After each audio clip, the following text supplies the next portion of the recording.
Sempre que você se joga, o tempo voa. Sempre que você parece outra pessoa, eu não suporto descanteio, ataque e receio. Sempre que te sinto tão ausente, eu grito. Sempre que te ouço, parece infinito, que amanhã tenhas partido e que não foi comigo. Mas se você puder me ouvir falar, tenho certeza de que vai gostar.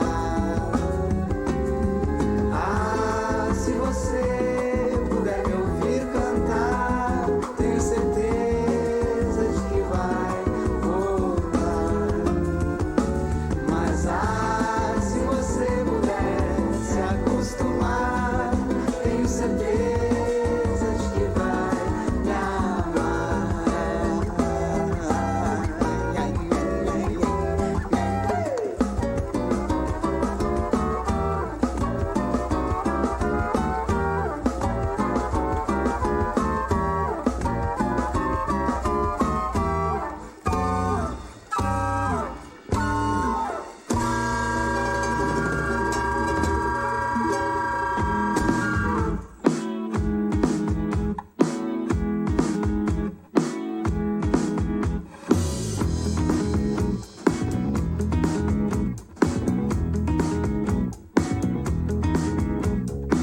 Sem documento, visto um mapa astral, chegava ao mundo uma pessoa normal. Nasci assim, pobre de mim. Sentindo o gosto ruim da vida real, eu me limito à saudação trivial. Muito prazer em conhecer. Tchau.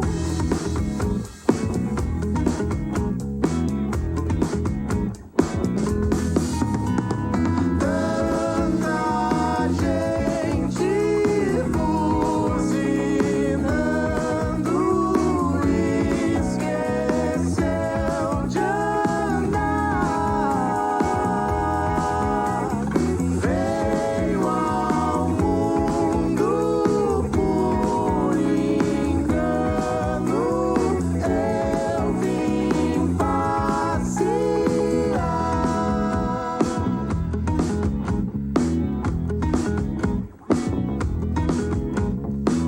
Disseram que a vida nesse lugar depende da temperatura do ar.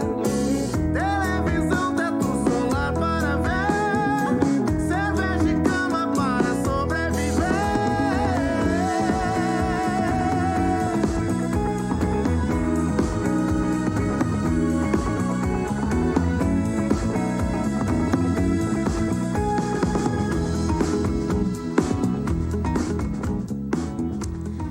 Onze horas 43 minutos, retornando o segundo bloco do Paralelo 30 desta quarta-feira, 3 de julho. Dia de Observatório dos Conflitos do Extremo Sul, aqui no Paralelo 30, sempre a primeira quarta-feira do mês, é essa parceria. E o que a gente ouviu agora, Rafa? A gente ouviu primeiro Fruei os Cozinheiros, com Samba da Conexão, Beleza. e agora estávamos ouvindo Jingle Bells, com Eu Vim Passear. Bacana. E só para contextualizar quem não pegou o início do programa, nós estamos conversando hoje aqui, o integrante representante do Observatório que está conosco, Caio Floriano, e o Caio está fazendo uma análise aí da conjuntura. Começamos falando um pouco desse primeiro semestre, né? E estamos aí no início de julho, iniciando o segundo semestre de 2019, e falamos, acho que um pouco mais aí nesse primeiro bloco, né, Caio, sobre o que aconteceu ontem à noite, né? Hoje, quarta-feira, 13 de julho, é a manhã seguinte à aprovação, e é histórico, fato histórico, na nossa Assembleia Legislativa do Estado, da aprovação da venda de 3 empresas, CE, CRM e Sulgás. Então, o governador do Estado, Eduardo Leite, conseguiu o que o seu antecessor, Sartori, não havia conseguido, articulou ali com o Congresso, obviamente com os meios mais escusos possíveis, e conseguiu a aprovação da venda dessas 3 empresas. E, enfim, desta quarta, 13 de julho em diante, a gente vai sentir os efeitos de tudo isso. Só vou fazer um comparativo, né? Fica eu que tenho estudado muito questão portuária e de mineração. Eu fui buscar um pouco de dados, né? A Sulgás, por exemplo, né? Os últimos balanços dela se mostram como uma empresa vitária, né? Ela é uma empresa de economia mista, em parceria, né? Em sociedade com a Petrobras Gás S.A., né? A Gaspetro, que também está em vias de privatização por parte da Petrobras e do governo brasileiro, né? Então é uma outra empresa também, né? Então provavelmente se tornará uma empresa privada na sua totalidade, né? Mas a CRM, segundo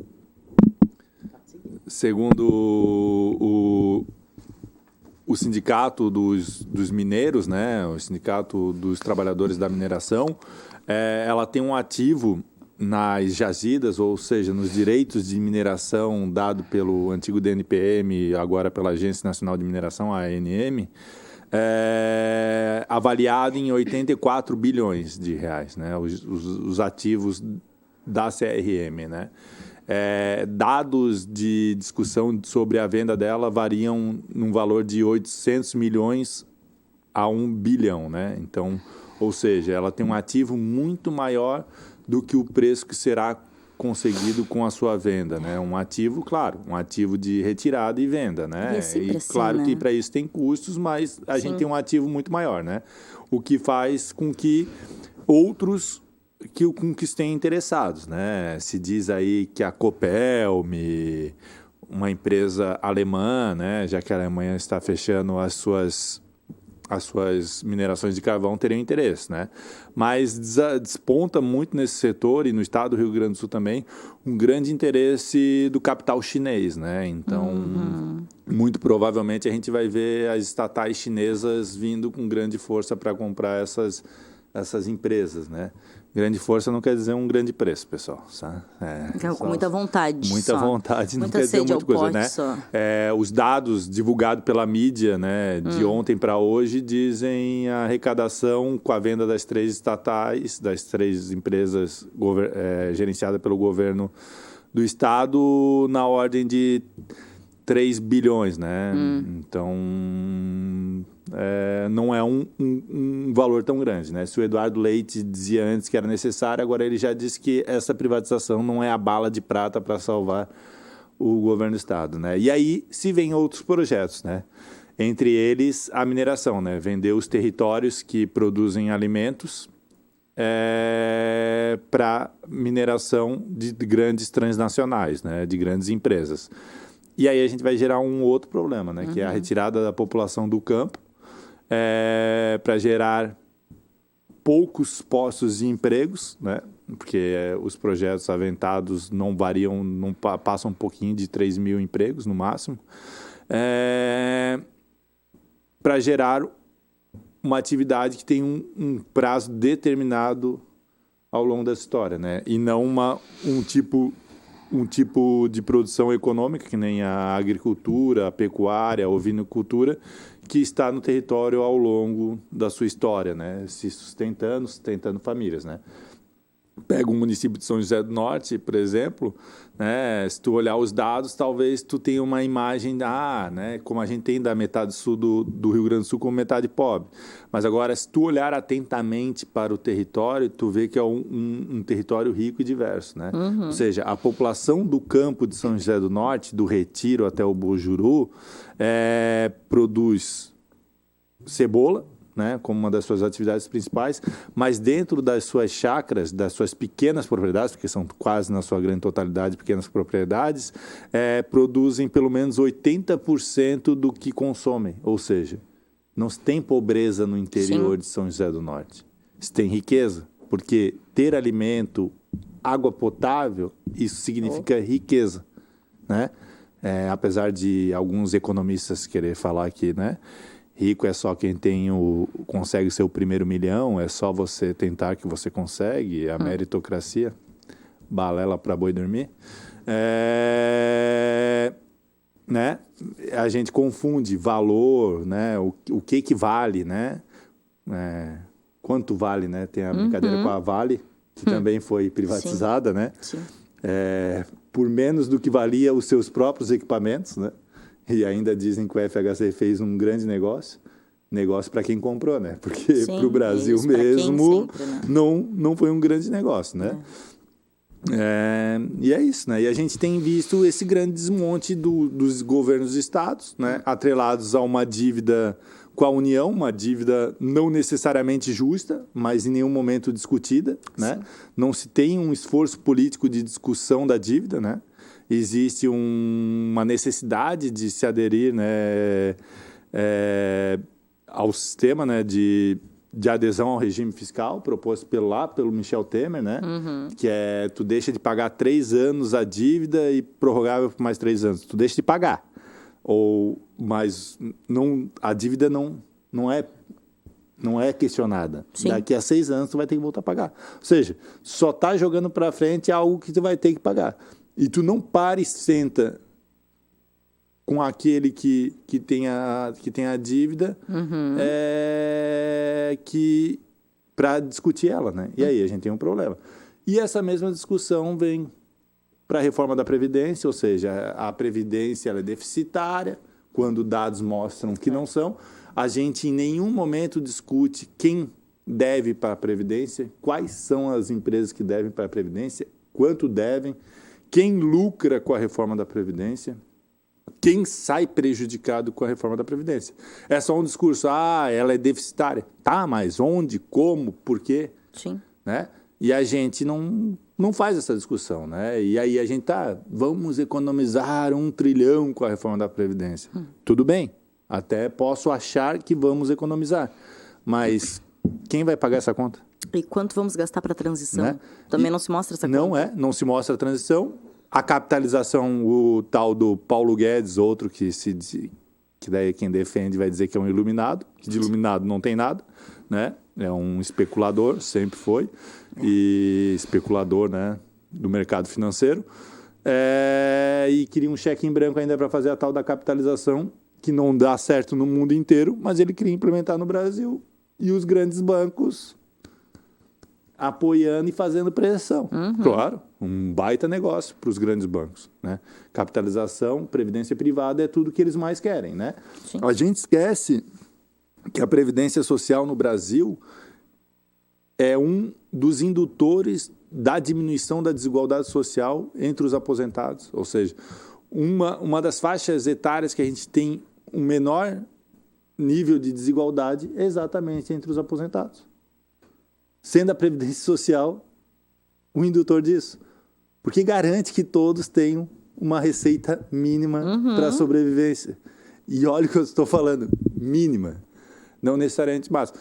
Que a gente tem que fazer uma reforma da Previdência, posso até concordar. Sim, mas qual é a reforma? Né? Qual reforma? Essa que está posta? Não. Porque essa que está posta ataca de sobremaneira os mais pobres, os mais vulneráveis, né? Retira direitos que são direitos fundamentais nossos, né? Retira a solidariedade geracional da reforma da Previdência, retira a solidariedade entre os setores, ou seja, desobriga o patrão, o empresário e o governo a dar a sua parte para a Previdência. Isso é solidariedade, né? Que garanta que todos tenham o direito de se aposentar. Agora esse ônus vai ficar todo com o trabalhador. Daí vem uma nova mágica, né? A mágica que o Temer já usou, né, quando fez a reforma trabalhista, dizendo, não, olha, com a mãozinha sempre, com a reforma geraremos não sei quantos milhões de pós-trabalho. Acabou de me passar pela cabeça. E agora a reforma da Previdência é a mesma coisa. Além do 1 tri, geraremos não sei quantos pós-trabalho. Não existe lógica nesse discurso. Não existe lógica nesse discurso. Porque o patrão que produz hoje 100 unidades de determinado produto com 2 funcionários pagando, na época, os direitos trabalhistas e os direitos previdenciários, se retirar o direito trabalhista e o direito previdenciário, ele vai continuar produzindo os 100 com os 2 funcionários, só não pagando os direitos, lucrando mais. Não vai sequer diminuir o valor do produto. Com certeza. Porque o valor do produto já está embutido no imaginário social da população, então ele não precisa sequer diminuir o valor do produto. Ou seja, sua taxa de lucro aumenta estratosfericamente. Ele só vai empregar mais se tiver uma demanda maior. Senão, não vai empregar. É muito simples, né? O capitalismo ele funciona de uma maneira muito simples. Daí não. Daí se veem os mirabolantes. Não, porque se o patrão não pagar, ele vai empregar mais. Eu não sei de onde tiram isso. E economistas falando isso. Mas, claro, sim, qual os é o interesses, né? Os interesses não são se discutir realmente a sociedade. O interesse é de defender os interesses da iniciativa privada, com certeza, pelos quais eles são pagos. Caio, olha aqui, 11h56, a gente tem um limite agora máximo, então temos 1 minutinho para encerrar. Eu vou já agradecendo aí a tua presença, a tua análise, a conjuntura toda trazida no dia de hoje. Tá? Não sei se queres pontuar rapidamente para finalizar. Não, e aí a gente vai vendo tudo isso, né? Mas a gente acaba vendo que é todo um cenário de discurso marcado. São discursos que se repetem ao longo da história e que os resultados são trágicos apenas para a população e principalmente para a população mais vulnerável, né? Então a gente vê que não existem saídas milagrosas. As verdadeiras saídas elas não estão sendo discutidas. Taxar grandes riquezas, taxar as fortunas, né? Taxar, né? Cobrar os impostos, das grandes empresas, né? Taxar a herança, né? Sim. E isso a gente não discute. E a gente coloca sempre a conta sobre o cidadão mais pobre, né? E só que isso, uma hora, vai chegar num ponto que a gente não terá mais condições de suportar, né? O Brasil, a gente está no limite. 13 milhões de desempregados. Não adiantam dizer que não andam pela rua e não sentem isso, que a gente tem sentido muito, né? Mas é isso, né? A gente pode falar depois ou em outro momento de vazamentos, de liberdade de imprensa que está sobre ameaça no Brasil, né? Já que estão dizendo que mandaram investigar um jornalista, né? Quebrar o seu sigilo bancário apenas por vazar informações sobre uma dita operação de combate à corrupção. Aqui, ó. A gente precisa encerrar. Isso é coisa de menino mimado, né? Fazer isso, que se fez coisa de menino mimado. Se fez mesmo, não, na verdade, vai nos tirar do ar, assim. não é menino mimado, mas se fez mesmo só comprova o modus operandi divulgados nos áudios, né? Então é o mesmo modus, na verdade. Tá, olha aqui, ó, a gente precisa encerrar 11h58, essa edição reprisa hoje às 23h e amanhã a gente tá ao vivo de novo às 11 horas da manhã. Até lá.